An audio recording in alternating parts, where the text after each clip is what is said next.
আজ সেলুনে গিয়ে এটা আমার সঙ্গে কি হয়ে গেল। তো হ্যালো বাঙালি, আমি সৃজন। বর্তমানে আমি আইটিআই করছি। আজ আমাদের ক্লাবে ছাদ ঢালাই, তাই সকাল সকাল এখানে রান্না বস করে দিয়েছে সকলের জন্য। আর কাল ছাদের পাইপ ফেলা কমপ্লিট হয়ে গিয়েছিল, আর মিস্ত্রিদের কিছু কাজ বাকি আছে, তাই সেটাই করে নিচ্ছে। আর আমি উপরে এসে দেখছি কত দূর কী কাজ হলো।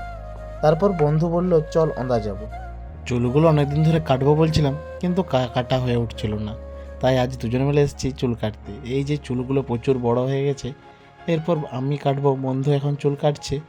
তো তারপর আমাদের চুল কাটা কমপ্লিট হয়ে যায়, তারপর আস্তে আস্তে বাড়ির দিকে যাই, কারণ ওখানে যেহেতু অনেক কাজ আছে ছাদ ঢালাইয়ের। তারপর বাড়ি এসে দেখি ঢালাই কমপ্লিট হয়ে গেছে, খুব সুন্দর ঢালাই হয়েছে। মিস্ত্রিরা এখন চান করতে গেছে, এসে খাওয়া দাওয়া করবে। আর এই সিঁড়ি দিয়ে ওরা ঢালাই করছিল, কতটা রিক্সি। মিস্ত্রি দাদারা চান করে চলে এসেছে এবং তাদেরকে খেতে দিয়ে দিচ্ছে আমার বন্ধুরা। তারপর আমিও খাবার নিয়ে বসে যাই। খাবার খাওয়ার পরে পাতাটা ফেলে দিই, এবার বাড়ি যেতে হবে, কারণ আমি চুল কাটার পরে আর চান করা হয়নি, তার সোজা এখানকে চলে এসেছিলাম। তাই আস্তে আস্তে বাড়ির দিকে। ভিডিওটা ভালো লাগলে একটা লাইক করে দাও। Thank you.